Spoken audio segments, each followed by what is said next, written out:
தவக்காலம் 5ஆம் வாரம் சனிக்கிழமை முதல் வாசகம். இஸ்ரயேலரை ஒரே நாட்டினர் ஆக்குவேன். இறைவாக்கினர் எசேக்கியேல் நூலிலிருந்து வாசகம். 37ஆம் அதிகாரம் 21 முதல் 28 முடியவுள்ள இறை வார்த்தைகள். தலைவராகிய ஆண்டவர் கூறியது: இதோ, நான் இஸ்ரயேலர் சிதறுண்ட நாடுகளிலிருந்து அவர்களை அழைத்து எம்மருங்கினின்றும் கூட்டிச் சேர்த்து அவர்களின் சொந்த நாட்டிற்கு கொணர்வேன். இஸ்ரேலின் மலைகள் மீது அவர்களை ஒரே நாட்டினர் ஆக்குவேன். அவர்கள் எல்லாருக்கும் ஒரே அரசன் இருப்பான். அவர்கள் இனிமேல் ஒருபோதும் இரு நாடுகளாகவோ இரு அரசுகளாகவோ பிரிந்திரார். அவர்கள் இனிமேல் ஒருபோதும் தங்கள் தெய்வச் சிலைகளாலோ இழிந்த அருவருப்பான பொருட்களாலோ தங்கள் வேறெந்த குற்றங்களாலோ தங்களை தீட்டுப்படுத்திக் கொள்ள மாட்டார்கள். ஏனெனில் அவர்கள் பாவம் செய்த எல்லா குடியிருப்புகளிலிருந்தும் அவர்களை நான் மீட்டு தூய்மையாக்குவேன்.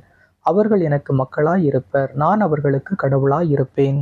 என் ஊழியன் தாவீது அவர்களுக்கு அரசனாய் இருப்பான். அவர்கள் அனைவருக்கும் ஒரே ஆயன் இருப்பான். என் நீதி நெறிகளின்படி அவர்கள் நடப்பர். என் நியமங்களை கருத்தாய் கடைபிடிப்பர். நான் என் ஊழியன் யாக்கோபுக்கு கொடுத்ததும் உங்கள் மூதாதையர் வாழ்ந்ததுமாகிய நாட்டில் அவர்கள் வாழ்வர். அவர்களும் அவர்களின் மக்களும் மக்களின் மக்களும் அங்கு என்றென்றும் வாழ்வர். என் ஊழியன் தாவீது என்றென்றும் அவர்களின் தலைவனாய் இருப்பான். நான் அவர்களுடன் நல்லுறவு உடன்படிக்கை செய்து கொள்வேன். அது அவர்களுடன் என்றென்றும் நிலைத்திருக்கும். நான் அவர்களை நிலைபெறச் செய்து அவர்களை பெருகச் செய்வேன். என் தூயகத்தை அவர்கள் நடுவே என்றென்றும் நிலைக்கச் செய்வேன். என் உறைவிடம் அவர்கள் நடுவே இருக்கும். நான் அவர்களுக்கு கடவுளாய் இருப்பேன். அவர்கள் எனக்கு மக்களாய் இருப்பர். என் தூயகம் அவர்கள் நடுவே என்றென்றும் நிலைத்திருக்கையில் இஸ்ரேலை தூய்மைப்படுத்துபவர் ஆண்டவராகிய நானே என வேற்றினத்தார் அறிந்து கொள்வர். ஆண்டவரின் அருள்வாக்கு. இறைவனுக்கு நன்றி. பதிலுரை பாடல் பல்லவி. ஆயர் தம் மந்தையை காப்பது போல ஆண்டவர் நம்மை காத்திடுவார். ஆயர் தம் மந்தையை காப்பது போல ஆண்டவர் நம்மை காத்திடுவார். மக்களினத்தாரே, ஆண்டவரின் வாக்கை கேளுங்கள். தொலையிலுள்ள கடலோர பகுதிகளில் அதை அறிவியுங்கள். இஸ்ரேலை சிதறடித்தவரே அதை கூட்டிச் சேர்ப்பார். ஆயர் தம் மந்தையை காப்பது போல் அதை காப்பார் என்று சொல்லுங்கள். பல்லவி. ஆயர் தம் மந்தையை காப்பது போல ஆண்டவர் நம்மை காத்திடுவார். ஏனெனில் யாக்கோபை ஆண்டவர் மீட்டார். அவனிலும் வலியவன் கையினின்று அவனை விடுவித்தார். அவர்கள் வந்து சீயோனின் உச்சியில் பாடி மகிழ்வார்கள். ஆண்டவரின் கொடைகளை முன்னிட்டு பூரிப்படைவார்கள். பல்லவி. ஆயர் தம் மந்தையை காப்பது போல ஆண்டவர் நம்மை காத்திடுவார். அப்பொழுது கன்னி பெண்கள் நடனமாடி களித்திருப்பர். அவ்வாறே இளைஞரும் முதியோரும் மகிழ்ந்திருப்பர். அவர்களுடைய அழுகையை நான் மகிழ்ச்சியாக மாற்றுவேன். அவர்களுக்கு ஆறுதல் அளிப்பேன். துன்பத்திற்கு பதிலாக இன்பத்தை அருள்வேன். பல்லவி. ஆயர் தம் மந்தையை காப்பது போல ஆண்டவர் நம்மை காத்திடுவார். எனக்கு எதிராக நீங்கள் இழைத்த குற்றங்கள் அனைத்தையும் விட்டுவிடுங்கள். புதிய இதயத்தையும் புதிய மனத்தையும் பெற்றுக்கொள்ளுங்கள் என்கிறார் ஆண்டவர். நற்செய்தி வாசகம். சிதறி வாழ்ந்த கடவுளின் பிள்ளைகளை ஒன்றாய் சேர்ப்பதற்காக இறக்கப் போகிறார். யோவான் எழுதிய தூய நற்செய்தியிலிருந்து வாசகம். 11ஆம் அதிகாரம் 45 முதல் 57 முடிய உள்ள இறை வார்த்தைகள். அக்காலத்தில் மரியாவிடம் வந்திருந்த யூதர் பலர் இயேசு செய்ததை கண்டு அவரை நம்பினர்.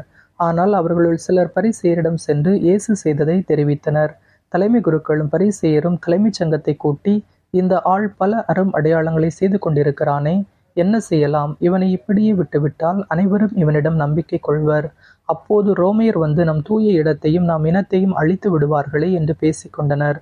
கயபா என்பவர் அவர்களுள் ஒருவர். அவர் அவ்வாண்டின் தலைமை குருவார் இருந்தார். அவர் அவர்களிடம், உங்களுக்கு ஒன்றும் தெரியவில்லை. இனம் முழுவதும் அழிந்து போவதை விட ஒரு மனிதன் மட்டும் மக்களுக்காக இறப்பது நல்லது என்பதை நீங்கள் உணரவில்லை என்று சொன்னார்.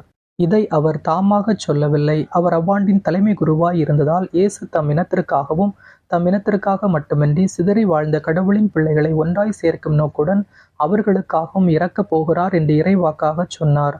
ஆகவே அன்றிலிருந்தே அவர்கள் இயேசுவை கொன்றுவிட திட்டம் தீட்டினார்கள். அது முதல் இயேசு யூதரிடையே வெளிப்படையாக நடமாடவில்லை. அவர் அவ்விடத்து நின்று அகன்று பாலைநிலத்திற்கு அருகிலுள்ள பகுதிக்கு போனார். அங்கு எப்ராயிம் என்னும் ஊரில் தம் சீடருடன் தங்கியிருந்தார். யூதர்களுடைய பாஸ்கா விழா அண்மையில் நிகழ இருந்தது. விழாவுக்கு முன் தங்கள் தூய்மைச் சடங்குகளை நிறைவேற்ற பலர் நாட்டுப்புறங்களிலிருந்து எருசலேமுக்கு சென்றனர்.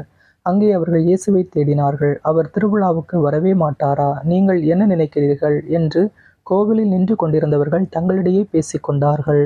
ஏனெனில் தலைமை குருக்களும் பரிசேயர்களும் இயேசுவை பிடிக்க எண்ணி அவர் இருக்கும் இடம் யாருக்காவது தெரிந்தால் தங்களிடம் வந்து அறிவிக்க வேண்டும் என்று கட்டளையிட்டிருந்தார்கள்.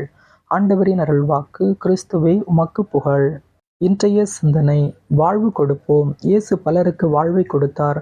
மக்களின் கவலை போக்கினார். கண்ணீர் துடைத்தார். வார்த்தையாலும் வாழ்வாலும் மக்களிடம் செல்வாக்கு பெற்றார். இதைக் கண்ட தலைமை குருக்களும் பரிசேயரும் அவரை தீர்த்து கட்ட தீர்மானித்தனர். இனம் முழுவதும் அழிந்து போவதை விட ஒரு மனிதன் மட்டும் அழிவது நல்லது என்ற கயபாவின் கூற்று அழிவு சக்திகளின் கூற்றாக இன்றும் செயல்படுகிறது. ஒரு நாட்டுக்காக ஒரு இனம் அழியலாம், ஒரு பெரிய இனம் காக்க சிறிய இனம் அழியலாம். கயபா தன்னை அறியாமல் கிறிஸ்துவை பற்றிய ஒரு உண்மையை பறைசாற்றிவிட்டார். மனித குலம் முழுவதையும் மீட்க கிறிஸ்து ஒருவரை தம்மை பலியாக்கினார் என்பதே அவ்வுண்மை.